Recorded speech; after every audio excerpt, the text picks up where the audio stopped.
What the hell is this? Hell yeah!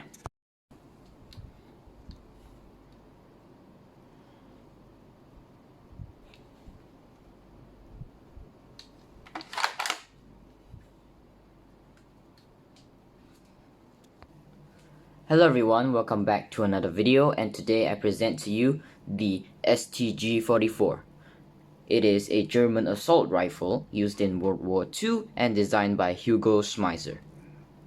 It's chambered in 7.92 by 33mm Kurz, and it is nicknamed the Sturmgewehr 44, which literally means assault rifle 44. So yeah, that's about it for the small info part. Now we're gonna move on to the gun. So I guess we're gonna start where I started building it, which is the mag well. And for those who have a keen eye, or for those who pay attention to the intro, you might notice that the magazine is a bit different. That's just because I had to change the design of the magazine for the intro, so it was more stable. Because this happens. It's very weak. So when you hold it like this, you can see it's already bending. So that's why I had to change the design, and I changed it back for now because I'm not moving around the mag. So we'll just look at the mag. These nubs here. If you pay attention to the real gun's magazine, they have like bulges out of the side. I presume those are to stop the magazine from going way too far into the gun, but I don't know what they really are for. So yeah, that was one of the details I decided to add to, well, at least look a bit more realistic. But who am I? Just alright, we'll just move on to the other details. I don't wanna talk about this yet. So the next thing I built was the trigger area and the grip. God damn it. Sorry about that. Kept kicking into something. I'm in a very crowded, not crowded, very small room. Right. So you might notice that there are some width differences. This is 4 studs wide. The mag well area is 4 studs wide, and this area here is 3 studs wide, and this bottom area here is 3 studs wide. You might notice that this design is a bit similar to my different usernames design, and well, I took inspiration from his design. So yeah, this isn't completely my own design, but I also did not completely copy my different usernames design. I just incorporated some of the techniques that he used. So yeah, the trigger works. There's a rubber band over here that resets the trigger, and the mag release works, but there's one problem. Sometimes when you put in the magazine, whoops, yep, that just happened. I tried to pull it a bit, and the entire thing just shot out. Well, because the spring is this big, this long, and the space inside is literally just 2 studs wide and 2 studs long, basically. So it's kind of loose. I'll put the other side of the mag release. So this is basically how mag release looks. There's one more part in the middle, so it works like this. When you push it, it moves like so. I'll try to put it back in the gun, since it's gonna look weird if it doesn't have it. Like, there's a random hole. Damn it. Okay, this is getting frustrating. So yeah, the entire building process of this gun was not really enjoyable for me, since the end product doesn't really look as good. Well, it doesn't look really bad, but it's not what I expected to end up with as a finished product. So I'm a bit disappointed in myself for building this, but I guess it has its own charm. It looks like something I would build when I was just starting out with Lego guns. So I guess it has its own charm, but it really looks different from what I build nowadays. The building process was kind of frustrating because I couldn't get the shape I wanted. Sorry, I have a lot of gas in me right now. Alright, so before I finished the stock and the barrel, it looked like a stubby Nerf gun. So yeah, that's weird.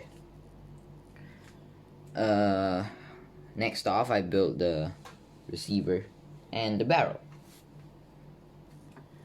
You guys will probably see more of these parts in the next few builds. Well, because I found a lot of them, and I like using these parts. They give a very cool looking shape, I guess. So yeah, these are the gas ports. So yeah, when a gun fires, then obviously gas, and that gas needs to come out. It usually comes out from the barrel.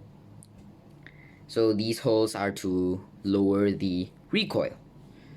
But one problem, the entire handguard is made out of metal. Same for the barrel. So you could imagine the gun heating up very, very fast.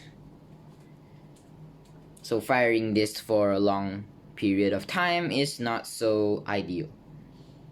But it is what it is.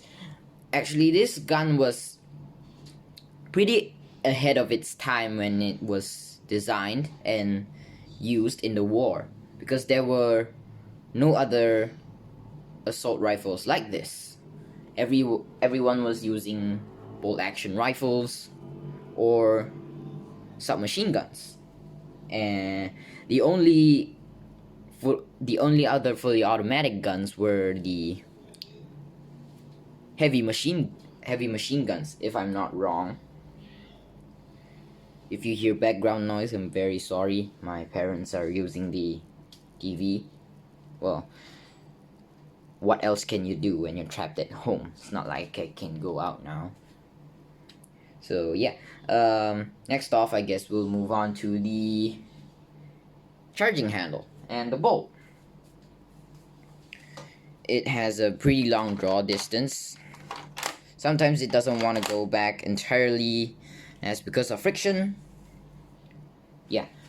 Next, I'll show you the bolt later when we go to the other side. We'll just... Whoops. This is so frustrating. My filming area is pretty small, so longer guns like this are kind of a hassle to film. I gotta move a few things around. Alright. Hopefully I don't break the rear iron sight again. Wait, the front iron sight, that's not the rear iron sight. Alright, moving on. I'll turn the camera over here slightly so you can see the stock. It actually looks kind of weird in Lego form. Looks like a fishtail.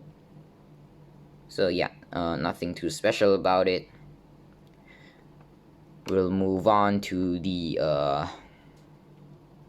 well, I guess we can talk about the gas piston again. The gas port and the gas piston. Damn it. I really gotta get myself a table. Filming this on a ironing board is not ideal. Right.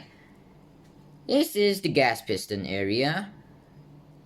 So this is one of the reasons why people think the StG44, the AK-47 copied the StG44, but that's just not true. Although they use similar systems, as the AK also uses a system like this, where when the bullet is shot, The gas comes up here, goes back, and there's a piston. The gas pushes the piston, and the piston pushes the bolt back. And when the bolt's pushed back, chambers another round, and the cycle continues. Alright, I guess I'll show you the iron sights last. Now I'll try to flip the gun over without breaking anything. It's a pretty long and thick gun. You could probably see me struggling a bit in the intro, so yeah. Alright, so here's the... Okay, this is... Hopefully the bolt doesn't... the charging handle doesn't break. You might see the gun is a bit tilted. Well, that's because... Well, the charging handle is a bit long. So here's the bolt. When you pull charging handle back, if I can find it, alright, the bolt opens up and it closes back up like so. There's a rubber band inside that pulls it back. Pretty simple stuff. One thing I find weird about this gun is that the dust cover. Most of the guns that use dust covers, not including the AK, the ones that have folding dust covers, like the M4 or AR-15, most of the time they fold down, but this folds up. Now, before I started building this thing, I actually didn't know the dust cover folded up, so I find this a bit weird.